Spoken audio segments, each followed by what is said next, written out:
સુરતમાં બીજેપીના યુવા મોરચાના નેતા ઉપર હુમલો કરવામાં આવ્યો છે અને જ્યારથી આ ઘટના સામે આવી છે ત્યારથી સુરતના બીજેપીના જેટલા પણ મહામંડળો છે તેમાં મોટો ખળભળાટ પણ મચી ઉઠ્યો છે। એટલું જ નહીં, ઘાતકી હથિયારો વડે આજે બીજેપીના યુવા મોરચાના નેતા છે તેમના ઉપર હુમલો કરવાની ઘટના સામે આવી છે। શું છે આની પાછળનું કારણ? એટલું જ નહીં, કોના કોના લોકો દ્વારા આમના ઉપર હુમલો કરવામાં આવ્યો હતો તે દરેક વાત કરીશું આ વિડીયોમાં। નમસ્કાર, હું હંસિની અને તમે જોઈ રહ્યા છો નિર્ભય ન્યૂઝ। સુરતમાં બીજેપીના યુવા મોરચાના નેતા જીતુ ગોસ્વામી છે તેમના ઉપર હુમલો કરવાની ઘટના સામે આવી છે। જીતુ ગોસ્વામી પર નજીવી બાબતે હુમલો થયો હતો તેવી અત્યારે હાલ માહિતી મળી રહી છે। આ ઘટનાનો વિડીયો સોશિયલ મીડિયામાં વાયરલ થયો છે।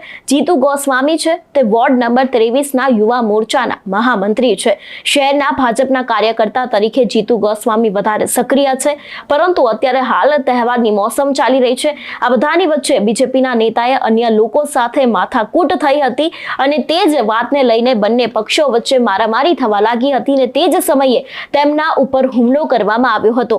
બીજેપીના યુવા મોરચાના નેતા જીતુ ગોસ્વામી તેની સાથે જ અન્ય લોકો વચ્ચે થયેલી મારામારીના લાઈવ વિડીયો છે તે પણ અત્યારે હાલ સોશિયલ મીડિયામાં ખૂબ જ વાયરલ થઈ રહ્યા છે। આજે સમગ્ર જગ્યાએ તહેવારોની ઉજવણી ચાલી રહી છે। આ બધાની વચ્ચે સુરત શહેરમાં બબાલનો એક વિડીયો છે જે સોશિયલ મીડિયામાં ખૂબ જ વાયરલ થયો છે। આ વિડીયોમાં સાફપણે દેખાય છે કે બીજેપીના નેતા જીતુ ગોસ્વામીની ત્યાંના સ્થાનિક લોકો સાથે નજીવી બાબતે માથાકૂટ થઈ છે। તેની સાથે જ લોકો માર્ગ ઉપર ઉતરી રહ્યા છે અને તેના ઉપર હુમલો પણ કરી રહ્યા છે। ઘણા બધા એવા ઘાતકી હથિયારો છે તેના દ્વારા તેમના પર હુમલો કરવામાં આવ્યો હતો। એટલું જ નહીં, માર્ગ ઉપર પાલતુ શ્વાનની કુદરતી હાજતને લઈને સ્થાનિક લોકો સાથે તેમની બબાલ થઈ છે તેવો પણ અત્યારે હાલ એક વિવાદ છે જે સામે આવી રહ્યો છે અને તેના જ કારણે ત્યાંના સ્થાનિક લોકો સાથે તેમની માથાકૂટ થઈ હતી ને આ માથાકૂટ ક્યારે મારામારીમાં બદલાય તેના વિશે કદાચ કોઈને ધ્યાન ન રહ્યું અને ઘાતકી હથિયારો વડે જે આ ભાજપના યુવા મોરચાના મહામંત્રી છે તેમના ઉપર હુમલો કરવામાં આવ્યો। જો કે અત્યારે હાલ તે સારવાર હેઠળ છે। તેમને ઘણું બધું માથાના ભાગમાં ઈજાઓ પણ થઈ છે।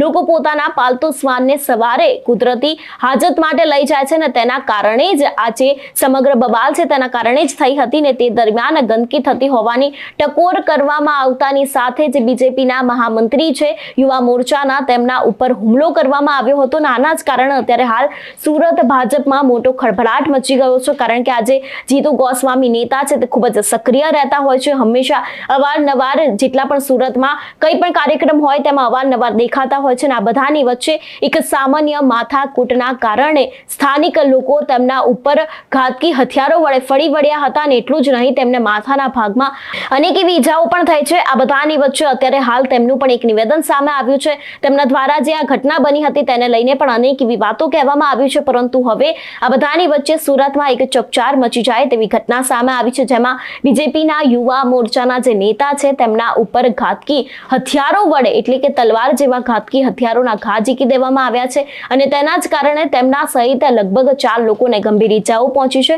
ભાજપના યુવા મોરચાના જે નેતા છે જીતુ ગોસ્વામી પર કેટલાક શખ્સોએ લાકડી વડે પણ હુમલો કર્યો હતો। એટલું જ નહીં, તલવાર જેવા ઘાતકી હથિયારો વડે પણ હુમલો કરવામાં આવ્યો હતો। આ હુમલામાં ફક્ત ને ફક્ત તે નહીં, પરંતુ તેમની સાથે બીજી 2 મહિલાઓ સહિત 4 લોકો ઘાયલ થયા છે તેવી પણ અત્યારે હાલ માહિતી સામે આવી રહી છે। આ ઘટનામાં હુમલાખોરો આતંક મચાવ્યો હોવાનો આરોપ પણ લગાવવામાં આવ્યો છે અને નેતા અને સ્થાનિક વચ્ચે થયેલી મારામારીનો જે લાઈવ વિડીયો છે તે પણ અત્યારે સોશિયલ મીડિયામાં વાયરલ થઈ રહ્યો છે। એટલું જ નહીં, અત્યારે હાલ હુમલાના સીસીટીવી ફૂટેજ છે તે પણ એક બાદ એક સોશિયલ મીડિયામાં વાયરલ થઈ રહ્યા છે, કારણ કે જ્યારે તહેવારની ઉજવણી ચાલી રહી હતી તે જ સમયે સ્થાનિક લોકો વચ્ચે ભયંકર બબાલ થઈ હતી અને તે જ સમયે આ ભાજપના નેતા છે યુવા મોરચાના જે મહામંત્રી છે તેમના ઉપર ઘાતકી હથિયારો વડે હુમલો કરી દેવામાં આવ્યો હતો અને અત્યારે તેઓ ઈજાગ્રસ્ત પણ થયા છે, સારવાર હેઠળ છે અને આ બધાની વચ્ચે ફક્ત ને ફક્ત તેમને એકને નહીં પરંતુ તેમની સાથે જે બીજી 2 મહિલાઓ હતી તેમને પણ ઈજાઓ પહોંચી છે। આના કારણે અત્યારે હાલ સુરત ભાજપમાં પણ અનેક એવી ચર્ચાઓ થઈ રહી છે કેમ આટલી નાની બાબતે તેમના ઉપર આવી રીતે ઘાતકી હથિયારો વડે હુમલો કરવામાં આવ્યો, તેની પાછળ પણ અત્યારે હાલ તપાસ શરૂ છે। તમારું શું માનવું છે આ વિષયને લઈને અમને કમેન્ટ કરીને ચોક્કસ જણાવજો। તેની સાથે જ મારી ચેનલ નિર્ભય ન્યૂઝને લાઇક શેર કરવાનું ભૂલશો નહીં। નમસ્કાર।